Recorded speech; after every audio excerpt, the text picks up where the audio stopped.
Hứa Khải nói, Đàm Tùng Vận, anh chỉ muốn được gặp em và ôm em thật chặt. Câu nói làm nổ tung cộng đồng mạng. Có những câu nói thoạt nghe tưởng chừng đơn giản nhưng lại mang sức nặng của những điều thầm kín mà con người ta phải gom góp cả nửa đời mới đủ can đảm để thốt ra. Khi Hứa Khải nói, Đàm Tùng Vận, tôi chỉ muốn được gặp em và được ôm em thật chặt, câu nói ấy không chỉ là một lời thổ lộ, nó là một lời thú nhận, một khát khao đã được cất giữ quá lâu, một cảm xúc tưởng đã ngủ yên nhưng chỉ cần nhìn thấy đôi mắt của cô là lập tức bùng sáng thành ngọn lửa âm ỉ trong anh. Hứa Khải luôn tin rằng có những người trong đời xuất hiện như một món quà bất ngờ, tựa như ánh nắng đầu tiên chạm vào vai sau những ngày dài chìm trong mưa. Đàm Tùng Vận đối với anh chính là một thứ ánh sáng như thế. Ngay từ những ngày đầu gặp gỡ, anh không nói ra, cũng không thể nói ra, nhưng lòng anh biết rất rõ, giữa họ có một thứ kết nối lạ lùng và dịu dàng không thể nào cắt nghĩa. Trong vô số cuộc gặp gỡ người ta vẫn gọi là định mệnh, có lẽ gặp được đúng người vào đúng thời điểm lại là điều thử thách nhất. Anh gặp cô khi cả hai đều đang chạy theo những ước mơ riêng, mang theo những áp lực lẫn tổn thương mà nghề nghiệp đã đặt lên vai. Nhưng khi đôi mắt cô khẽ cong lên trong một nụ cười, anh cảm thấy như có ai đó vừa đặt một bàn tay ấm áp lên trái tim mình.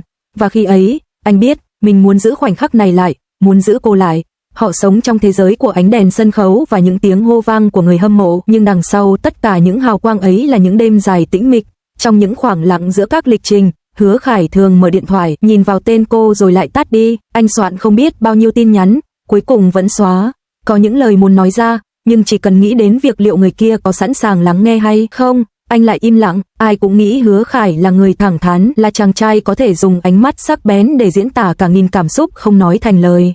Nhưng trước Đàm Tùng Vận, anh lại trở nên dè dặt như một cậu trai mới biết yêu, lúng túng trong chính nỗi nhớ của mình. Mỗi lần nhìn thấy bóng lưng nhỏ bé của cô, anh có cảm giác như trái tim mình bị ai đó nhẹ nhàng kéo lại, muốn bước đến, muốn nắm lấy tay cô, nhưng bàn tay ấy vẫn chưa thể chạm. Khi một người quá quan trọng, người ta lại càng sợ làm tổn thương họ. Hứa Khải không phải mẫu người dễ dàng để lộ sự yếu mềm, nhưng Đàm Tùng Vận lại có cách khiến anh trở nên thật đến mức chính anh cũng ngạc nhiên. Anh muốn tiến về phía cô, nhưng lại lo lắng rằng một bước đi sai sẽ khiến họ lạc nhau mãi mãi. Cô dịu dàng, thông minh, biết cách làm ấm trái tim người khác mà không cần cố gắng. Cũng chính vì vậy, anh không muốn biến cô thành tâm điểm của bất cứ thị phi nào. Không muốn cô phải chịu thay anh những lời bàn tán vô tâm, những suy đoán vô cớ. Tình yêu, nếu trở thành gánh nặng, sẽ khiến người ta chỉ còn lại tổn thương. Thế là anh chọn cách đứng phía sau, âm thầm dõi theo. Nhưng có những cảm xúc, càng kìm nén càng trở nên mạnh mẽ.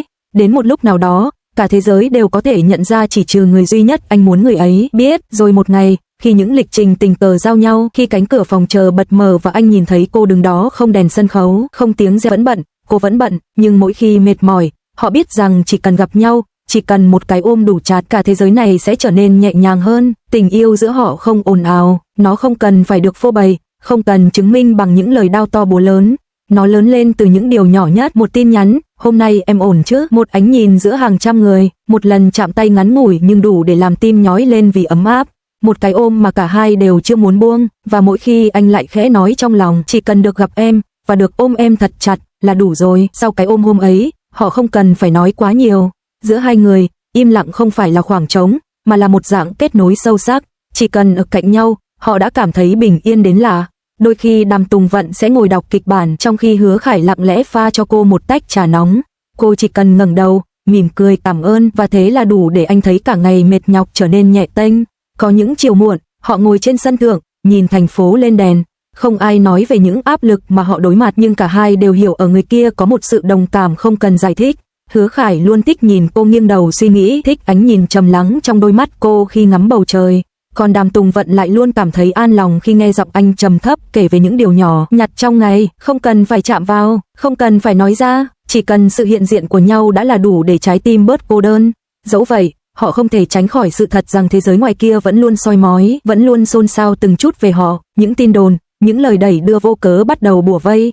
Ai đó bảo họ chỉ là chiêu trò fan service, ai đó lại nói cô không xứng với anh, hoặc anh không hợp với cô. Những thứ ấy như mũi kim nhỏ, không đâm được sâu nhưng đủ khiến người ta khó chịu. Một tối, khi cô đã gần ngủ, anh gửi cho cô một tin nhắn rất ngắn, đừng lo, có anh đây, chỉ 3 chữ thôi mà khiến cô chợt thấy sống mũi cay cay. Không phải vì cô yếu mềm, mà vì lần đầu tiên có người thật lòng muốn đứng ra chắn bão thay cô. Hứa Khải hiểu rõ, yêu một người trong giới giải trí không phải điều dễ dàng, nhưng anh chưa bao giờ thấy hối hận, anh chưa bao giờ muốn thả lỏng bàn tay đang giữ lấy cô. Và anh biết, chỉ cần cô còn tin anh, họ sẽ cùng vượt qua tất cả. Có những buổi sáng Hứa Khải đến phim trường trước, lặng lẽ để sẵn trên bàn cô một hộp cơm nóng. Bên ngoài hộp, anh viết vài dòng chữ bằng nét bút hơi nghiêng, không hoa mỹ nhưng đầy yêu thương, nhớ ăn cho ấm bụng, đừng căng thẳng nhé, chúc một ngày tốt lành. Đàm Tùng Vận luôn phát hiện ra ngay, và mỗi lần như vậy, tim cô lại mềm ra thêm một chút. Không ai biết giữa những cảnh quay dày đặc, cô thường lén nhìn dòng chữ ấy, khẽ cười. Ngược lại, vào những ngày anh quá mệt, giọng khàn đi sau hàng giờ thoại, cô sẽ nấu cho anh một chén canh nóng, anh ăn nhanh, nhưng lần nào cũng ngẩng lên nhìn cô thật lâu như muốn nói nhiều hơn nhưng lại không biết phải mở lời thế nào, và thế là cô bật cười. Có chuyện gì? Sao anh nhìn em như thế? Anh khẽ lắc đầu, không có gì, chỉ là, nhìn em, anh thấy mọi thứ ổn hơn. Câu nói đơn giản ấy lại khiến trái tim cô khẽ run. Trong khoảnh khắc đó, không ai trong họ nói đến tình yêu, nhưng tình yêu lại chảy giữa hai người tự nhiên như hơi thở. Một hôm, khi thời tiết trở lạnh, gió tạt mạnh qua dãy hành lang dài, Đàm Tùng Vận co vai vì lạnh, không nói lời nào. Hứa Khải tiến đến, nhẹ nhàng khoác áo lên vai cô. Cô nhìn anh, đôi mắt mở to, hơi ngạc nhiên. Anh lúc nào cũng như vậy, cô thì thầm, như thế nào? Luôn đến đúng lúc. Anh mỉm cười, một nụ cười khiến cả thế giới của cô như ấm lại. Vì anh luôn nghĩ đến em trước. Cô cúi đầu, che đi đôi mắt đang long lanh hơn bình thường. Cô không muốn anh thấy mình xúc động quá mức bởi chỉ một hành động nhỏ. Nhưng Hứa Khải vẫn nhìn thấy và hiểu. Khoảnh khắc ấy, anh chỉ muốn kéo cô vào lòng. Anh chỉ muốn được ôm cô thật chặt như cái ngày đầu tiên anh dám nói ra điều mình giấu trong tim. Nhưng lần này, anh không cần phải xin phép nữa. Anh bước đến, nhẹ nhàng ôm lấy cô, một cái ôm ấm, chậm và tràn đầy sự tha thiết. Tùng Vận, giọng anh trầm xuống, cảm xúc của anh chưa từng thay đổi. Cô ngẩng lên nhìn anh, trái tim đập nhanh hơn từng nhịp gió đang thổi. Em biết, cô trả lời, dịu dàng đến nghẹn ngào. Và em cũng vậy. Tình yêu đôi khi không cần một lời tỏ tình rầm rộ, không cần bó hoa lớn, không cần quỳ gối hay lời hứa hẹn đến trọn đời. Có khi chỉ là hai con người, sau bao lần im lặng cuối cùng cũng can đảm đối mặt với cảm xúc thật của mình. Chỉ là một cái ôm giữa gió lạnh, một cái chạm tay nhẹ, một ánh mắt nhìn nhau lâu hơn vài giây. Nhưng chính từ những điều tưởng chừng nhỏ bé ấy, họ tìm thấy một tình yêu đủ sâu để chống lại mọi nghi ngờ, đủ vững để không bị cuốn theo hào quang chớp nhoáng của thế giới ngoài kia. Từ hôm ấy, Hứa Khải không còn nói tôi chỉ muốn được gặp em và được ôm em thật chặt, vì anh đã thực sự có thể làm điều đó, vì cô đã ở ngay đây trong tầm với, trong vòng tay và trong trái tim anh.